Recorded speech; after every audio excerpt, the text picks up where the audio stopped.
पुण्याचे खासदार आणि केंद्रीय मंत्री मुरलीधर मोहोळ यांच्या जनसंपर्क कार्यालयाचं उद्घाटन तसंच कार्य अहवालाचं प्रकाशन मुख्यमंत्री देवेंद्र फडणवीस यांच्या हस्ते करण्यात आलं। यावेळी मुख्यमंत्री देवेंद्र फडणवीस आणि चंद्रकांत पाटील यांनी मुरलीधर मोहोळ यांच्या कार्याचं कौतुक केलं। यावेळी मुरलीधर मोहोळ यांना खासदारकीच्या पहिल्याच टर्ममध्ये मिळालेल्या केंद्रीय मंत्री पदावरूनही जोरदार राजकीय टोलेबाजी बघायला मिळाली। छत्रपती शिवाजी महाराजांना वंदन करण्याची विनंती। छत्रपती शिवाजी महाराजांना वंदन करण्याची विनंती। आपल्या सगळ्यांना इवन अण्णाला अनपेक्षितच होतं केंद्रामध्ये मंत्री होणं, कारण नॉर्मली खासदार झाल्यानंतर थोडा एक 5-10 वर्षाचा गॅप जावं लागतो, पण अण्णा हा त्याच्या आईवडिलांच्या पुण्यामुळे आणि बायकोची त्याला उत्तम साथ मिळाल्यामुळे भाग्य घेऊनच जन्माला आला आहे।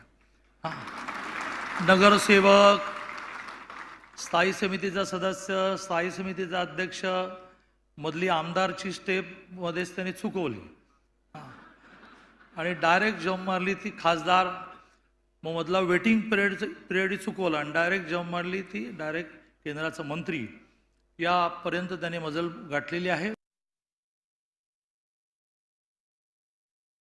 दादाही म्हणाले की कसा मंत्री झाला आम्हालाच नाही कळलं, मलाच नाही कळलं साहेब दादा, तर तुम्हाला काय सांग, हे आपल्याला सगळ्यांना माहिती आहे महाराष्ट्रात अचानक काय घडतं, कोण काय करतं हे सगळ्यांना माहिती आहे, ते इथं बसलेत आता, त्यामुळं हे त्यांनाच एकट्याला माहिती होतं, बाकी कुणाला काही माहिती नव्हतं।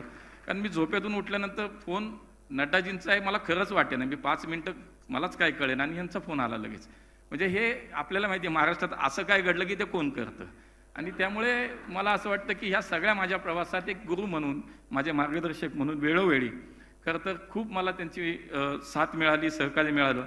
आणि आत्ता उल्लेख झाला की केंद्रात आता मंत्री यांच्याशी अमित भाई असतील, मोदीजी, ते खरं तर खूप कडक हेडमास्टर मिळाले तिथं, हे एकदम तसे सौम्य आणि मवाळ हेडमास्टर आमच्याबरोबर कायम काम त्यांच्यावर मी केलं, आणि म्हणून मला या सगळ्या विषयात गेले जवळजवळ 20 वर्षे लोकप्रतिनिधी म्हणून सुद्धा, नगरसेवक असेल, स्थायी समिती असेल, महापौर, मला पुणेकरांना खरं मनापासून खरं धन्यवाद देईन की 20 वर्ष सातत्यानं लोकप्रतिनिधी म्हणून वेगवेगळ्या स्तरावरती काम करण्याची संधी माझ्या पुणेकरांनी मला दिली।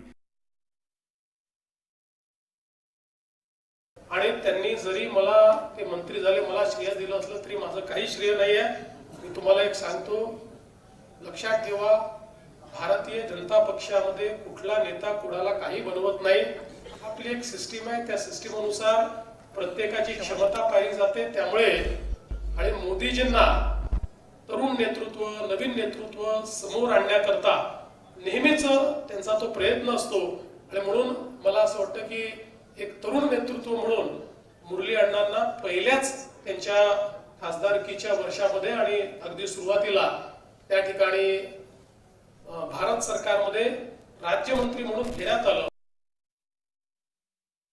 पण कधीतरी चांगल्या प्रशस्ती पत्र जी असतात ती देखील आपण जर सांगितली तर काम करण्याकरता आपल्याला हुरूप येतो, आणि म्हणून आता नुकतंच ज्यावेळी माननीय अमित भाई 4 दिवसापूर्वी पुण्याला आले होते एका कार्यक्रमाकरता, ते आणि मी एका गाडीमध्ये आम्ही कार्यक्रमात चाललो होतो। अरे भाई, आपका ये मोहोळ बहुत अच्छा मंत्री है, ये बहुत अच्छा काम करता है, ये पढ़कर आता है और इसका भविष्य बहुत उज्जवल है, असं अमित भाईंनी म्हटलं। मला असं वाटतं की हे दोन्ही नेते सर्टिफिकेट न देणारे नेते आहेत, सहजासहजी देत नाहीत ते, त्यांची स्क्रुटिनी फार कडक आहे, आणि त्यांनी अशा प्रकारचं तुम्हाला सर्टिफिकेट दिलं, त्यामुळे मला असं वाटतं की तुमची ट्रेन ही राईट पटरीवर चाललेली आहे आणि योग्य वेगाने चाललेली आहे, आणि मला असं वाटतं की अशाच प्रकारे ती चालत राहिली पाहिजे।